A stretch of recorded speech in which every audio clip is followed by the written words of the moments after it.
Hello guys, tara samahan niyo ako magluto ng chicken biryani. Disclaimer lang mga inday, ito yung gusto ng amo ko na biryani. Napakasimpleng biryani ito pero ito na ang pasok na lasa para sa amo ko. May ready at malinis na tayo na manok. Naglagay ako dito ng asin, chili powder at turmeric powder. Lalamasin lang natin ito na mag-combine ang lahat ng mga ingredients at iprito na natin ito. Habang nagpiprito ako, naghanda na rin ako dito ng mga spices na gagamitin ko. Turmeric powder, chili powder, paminta, coriander powder, at mixed spices. At may whole cardamom ako dito, mismar at cinnamon stick. Tapos kung handa yung mga spices, binalikan ko na yung pinirito natin at binaliktad. At dito sa kaldero na to, na malinis ang tubig, naglagay ako dito ng bay leaves, cardamom, at saka cinnamon stick, asin. At isinalang ko na ito. At dito sa kabilang kaldero, naglagay ako ng mantika at nagisa ako una dito ng curry leaves. Ang mag-aroma, isinunod ko na dito yung sibuyas at saka bawang. Dan ko dito ng cardamom at saka cinnamon stick. Nagtagal, sinunod ko na dito yung kamatis at saka kusbara. Dan ko ng asin at tinakpan ko ito para daling maluto. Nang ganito na yung itsura niya. Dito na natin ilagay yung mga spices na pinanghanda natin.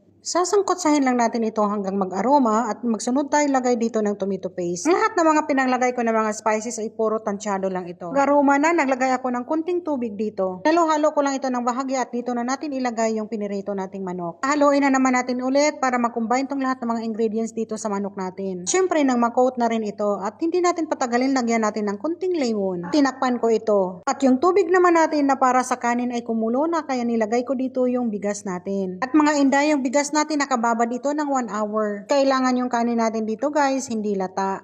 Kaya nang ganito na yung itsura, in-strain ko na ito. Pinanguha ko na rin dito yung cinnamon stick at saka yung bay leaves. Balikan ko yung manok natin na sinangkot sa kanina. Ito na yung itsura yan. Nagmamantika na at luto na ito. Hindi na ang lahat-lahat kanin at saka manok natin. Dito na natin isalansan yung mga luto natin. Manok at saka kanin. I-alternate lang natin ito. Una kanin, sunod manok. Kailangan yung manok natin yung pagluto natin kanina. Mahina lang yung apoy. Sunod kanin na naman. Takpan lang natin yung mga manok. Ganon lang guys ang gagawin natin para yung kanin natin hindi magkakulay lahat. Simple lang ito na luto kung ikaw ay interesadong matuto. Kung meron ka namang ibang paraan na pagluluto ng biryani, iba-iba tayo ng paraan at iba-iba ang lasa ng gusto ng amo. Nang natapos ko ng isalansan ito, naglagay ako dito ng food color at tinakpan ko ito ng foil. Isinalang ko ito sa mahinang apoy. After 15 to 20 minutes, ito na yung itsura niya, luto na. Kaya pinangsandok ko na dito yung colored na kanin kasi ito yung ibabaw natin mamaya. At hindi na natin ito patagalin, ilagay na natin dito sa lalagyan nila na tinatawag na harara. Isinadya kong binuhos ito para hindi magkadurog-durog yung kanin natin at saka yung manok natin buo pa din. Sa ganitong punto nakita na natin yung manok kaya ito sinandok ko na. At ito na yung biryani natin, ilagay na natin dito yung may kulay na kanin. Wala na akong ibang toppings na nilagay kasi ayaw ng amo. Thank you for watching guys.